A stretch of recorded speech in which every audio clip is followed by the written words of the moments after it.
Okay, welcome back to Let's Play Pillars of Eternity. I've heard a little bit, and yes, that little beep you just heard does mean that I again have forgotten to turn off Facebook before starting my fraps. Oh well. Give me a moment. Anyway, this is Pillars of Eternity, and yeah, I didn't go and do anything with the Facebook. Good to see new faces around. Feels like the villages get smaller by the day. Judging by the tree outside, I am not surprised. Wish we had some minstrels in here. Okay. Anyway, Certainly. was talking to my brother a little bit about this, and I guess he picked this game up after I talked to him about it, and he's already been very far through it. Not very far through. He's a couple levels above me.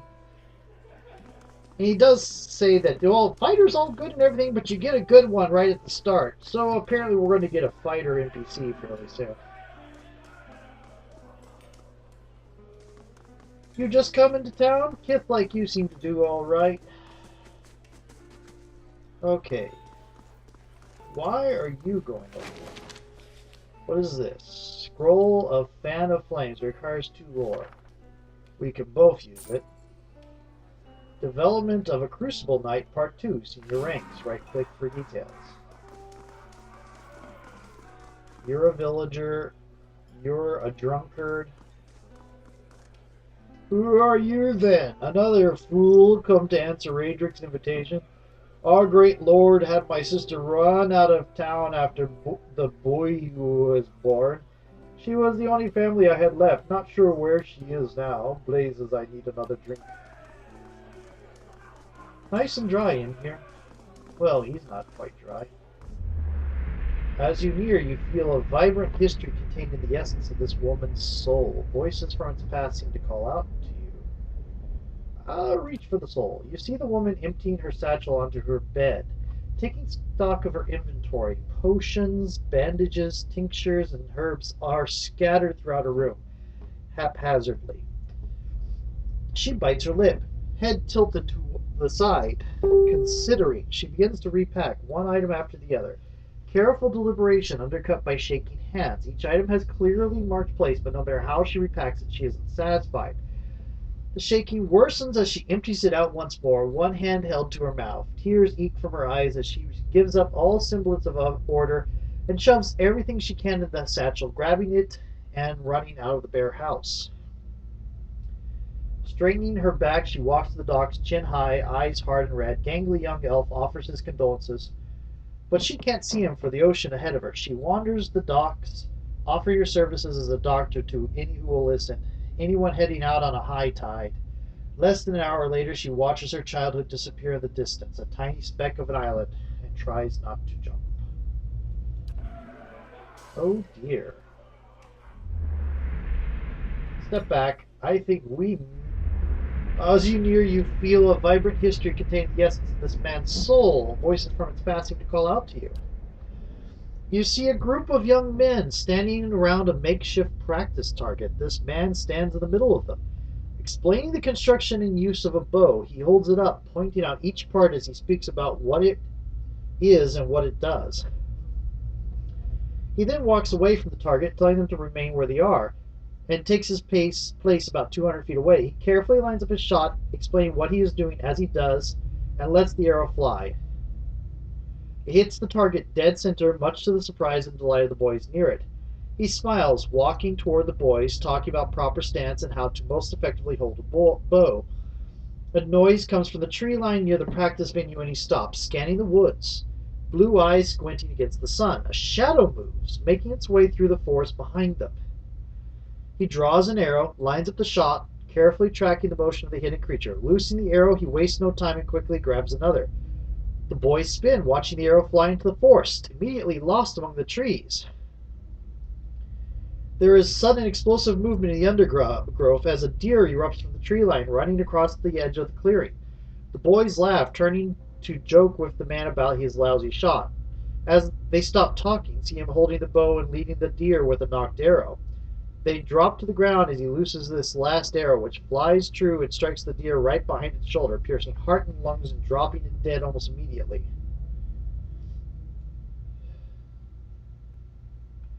The boys stare at the deer for a few seconds, then slowly turn to look at the man, newfound respect in their eyes. He smiles and breathes a quiet sigh of relief. That is a little bit concerning. The visions, and what precisely the visions are.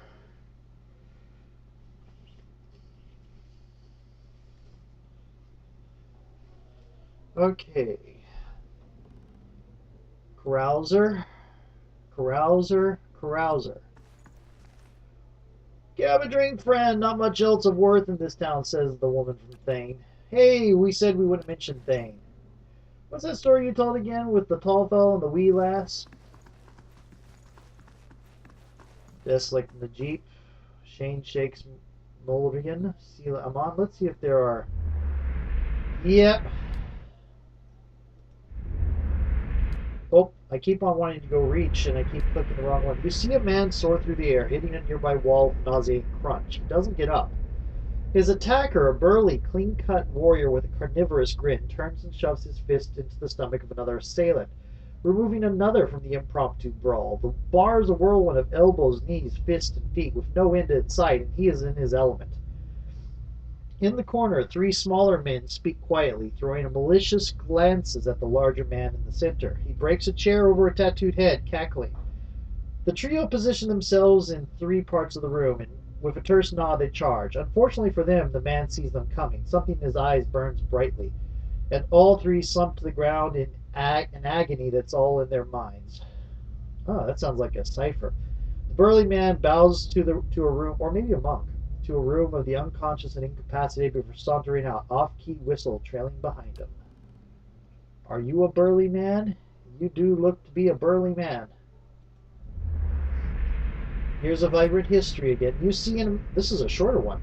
You see an emaciated boy in chains, black holes for eyes, staring sightlessly at a wall. A man in a dark coat walks in, a scroll and an oddly shaped quill in his hand. The boy glances at him expressionless, a corpse waiting for animation.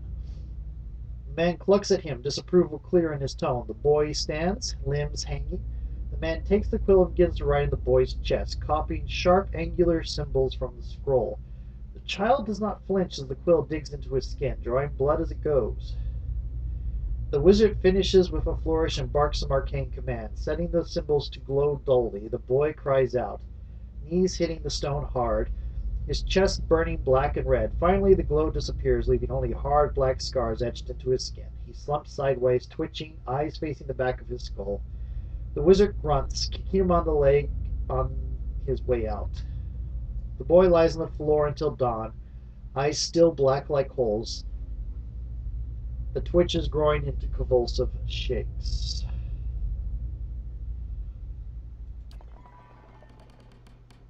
Okay. Here's another one. You see a long, empty road cutting through two large crop fields. The air is silent and the land seems too still for early afternoon. This woman walks slowly on the road, leading a horse, curiously looking round. She seems to sense something wrong, but is unable to discern what it is. She stops, sniffing at the air, her nose high. Her brow crinkles, and she casts about, looking for something. The air is clear, no clouds. She sniffs again, still looking around, confusion clouding her face, mouthing a single word. Fire. Or, excuse me, that's a question mark. Fire? She looks out across the fields, her confusion turning to fear. She holds her hand up to block the sun from her eyes and scans the fields again. Not finding what she was looking for, she jumps onto her horse's back, the fear quickly becoming panic. She kicks, sending the horse shooting down the path, which bends around some trees to where the farmhouse should be. She pulls up short, horror now in residence on her face as she stares at the burned and charred mess that used to be her family's home. Tears well in her eyes as she kicks again, racing to the rubble. Well, these are very, very pleasant in-guess. Please leave me be. I am full to sickness with what I have seen of this place and its people. You're not the only one. I shall make it so. No, we aren't lockpicking. What's on here? Lockpicks.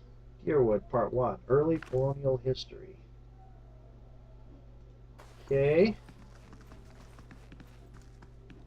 Anything else up here? Oh, there's something over here. There's a doorway. Okay, that is a black hound.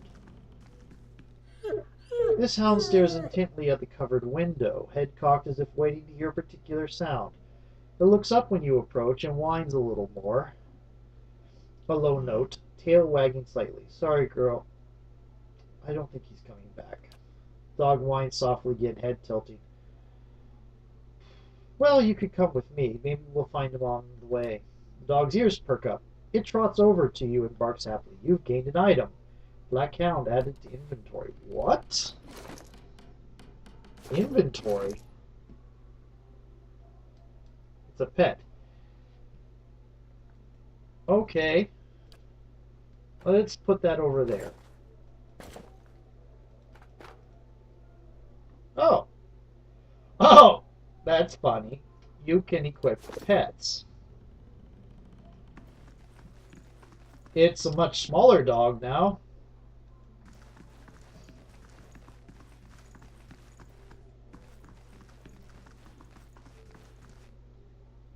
Billings saying Radrick's paying good wages for new hands. Good for them.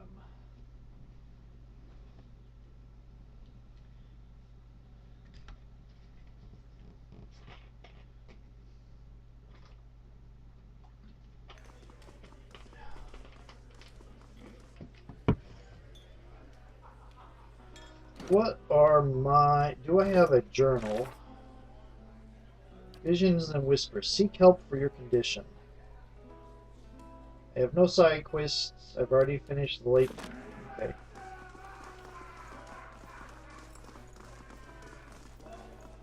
Let's look around.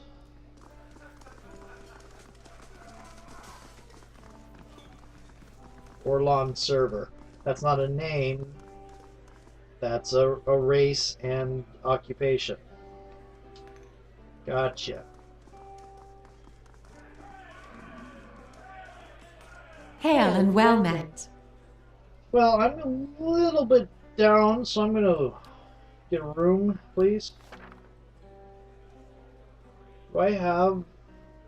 Inn allows characters to rest without using camping supplies. Cheap rooms are usually available, but if you have copper to spend, you may consider the more expensive options.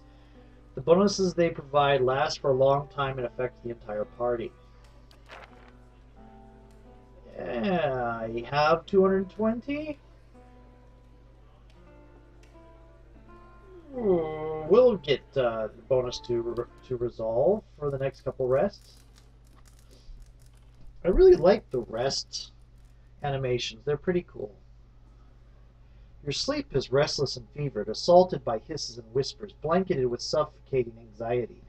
You open your eyes to awaken, find yourself in front of the Gilded Vale's gallows tree, the creaking of its ropes growing louder in your mind until the sound is deafening.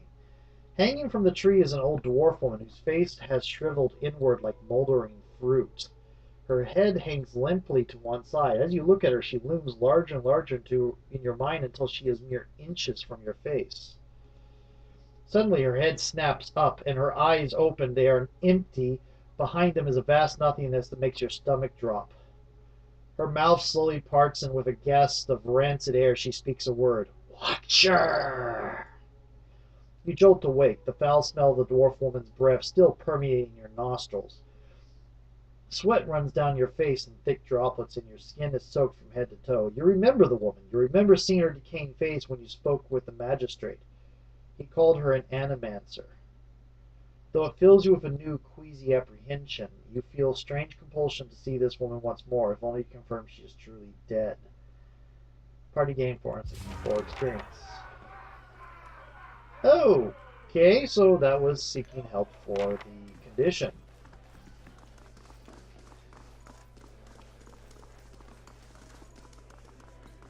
And I have a pet dog. How do I get out of here? Maybe we could talk to the cook we rescued. Tinfrid. see if he knows anything. Oh, it's you, my savior! He makes a sweeping gesture to indicate the kitchen. It's so good to be back. Do not think I will let this go unrewarded. I have decided that you have earned the right to learn one of my most closely guarded secrets, my dearest recipe. After this, you will eat nothing else. Party has gained a recipe, savory pie. Savory pie is to keep you hale and hearty. May it serve you well in your travels. Let me see what savory pie's recipe, crafting, food. We just got savory pie. Can we make this other stuff? We can. We need grain, beer, and meat. That is a delicious smelling pie with golden crust and meat filling guaranteed to leave one feeling battle ready. Plus 10 max endurance, plus 1 might, plus 1 perception. Well, interesting.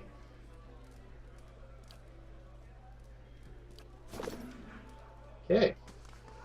Is there anything more you can tell me? I will name a dish in your honor. We are going to have a dish named after us by a...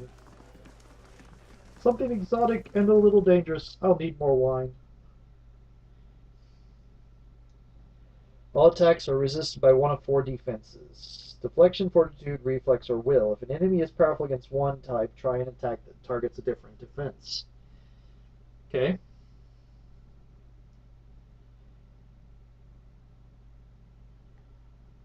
Hopefully as I get higher level in fighter, I get access to more abilities that will let me attack either fortitude or reflex.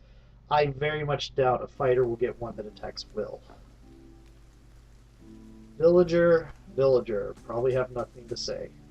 Been thinking about joining family over in Deerford. They have it far better than us. The crops are blighted. The legacy is upon us. This place is cursed. Villager. Okay, let's look at the map. I wanted to look at the smithy. Groyd's house, windmill. Offra's house. Offra is where we need to go to tell her about her sister. I also want to look at the tree, because that's my current...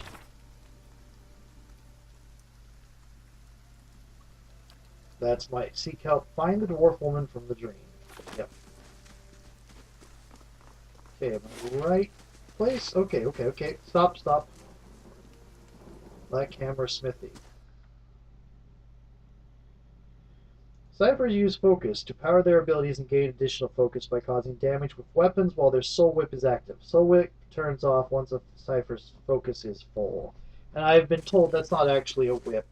It's just something that happens with normal attacks. More's the pity. Guard, commoner. Dinted and dull, these swords look ready for the forge. In other words, they're going to be they're going to be melted down and Ooh. Tautanu. These people. Yep. You see a man crouching, surreptitious and alone, a series of untamed shrubs, all that hides him from the vision ahead. His eyes are locked on a Delimgan, beautiful and terrible, eyes half-lidded as she hums. A bird with fantastic blue and orange plumage sits on her shoulder, trilling gently, and the man is entranced. Trembling, tentative, he stands, and the tranquility is broken by the bird's startled squawk. The Delimgan half smiles, beckoning with twig-like figures. She does not speak as he approaches, his mouth dripping sounds of awe and admiration. She waits, coy and tempting, with agonizing slowness. He is before her.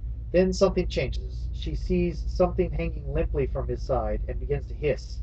Fingers suddenly claws and eyes black with hate. He has no time to reach for his axe or grimoire as she strikes. And just as soon as she strikes, she is gone. The only evidence of her existence, the shuddering wreck on the ground. He grabs at his grimoire nevertheless and begins to chant. But the words of a magical language of his own imagining, scribbled in a maniacal shorthand, ring hollow. And the silence continues unabated. He turns, shrugs at someone or something, but if there is something there, you do not see it. Step back. Dagon Steelcaller. As you near, you feel a vibrant history. You see a group of adventurers surrounded by a crowd of attacking Zalrips. This man is with them, seemingly unconcerned by the battle, even detached from it, as he stands in the middle of the comrades, chanting, his expression bordering on elation. His voice is powerful and deep, booming out across the combatants as a rich counterpoint to the chaos of their fighting. With every phrase, the battlefield changes. His allies glow with pulsing blue light, freezing the Zalrips that surround them. A blazing pyre erupts from the ground, cutting and burning the creatures and sending them scattering. One of the fallen Zalrips suddenly explodes as three giant grubs crawl from its corpse and attack the remaining enemies. Man continues to chant, thoroughly enthralled in the joy of the moment. Finally, the creatures have been reduced to one. His allies stand back as the man approaches it, still chanting. He removes his hammer and swings at the Zalrip. His phrase ends as the hammer connects with its head, punctuating the spell and bringing his song to an end. You are probably a chanter.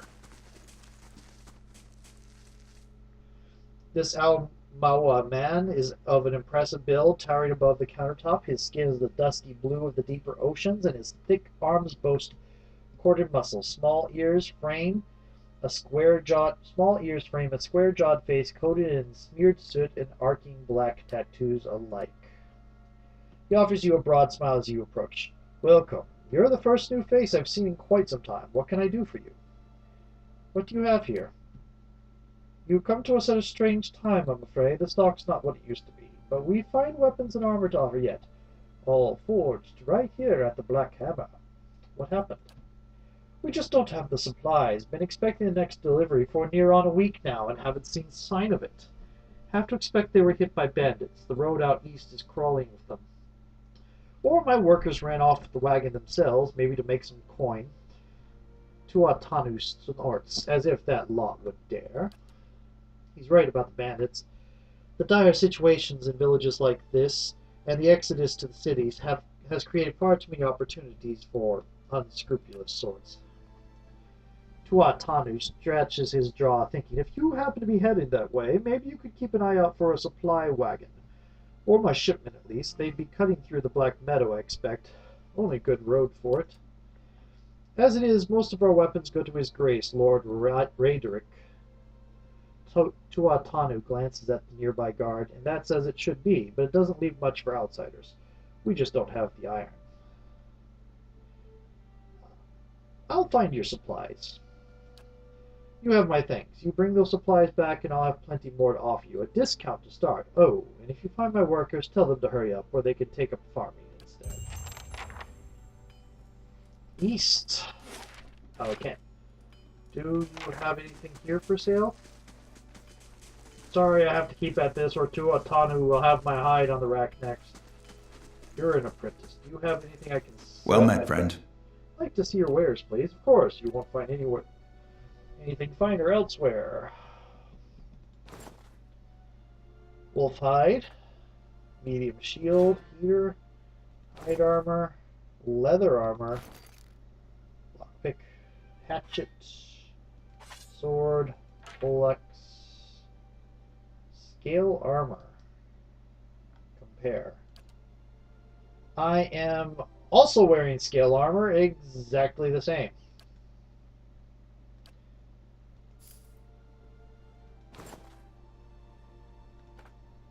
I'm going to keep that. Oh.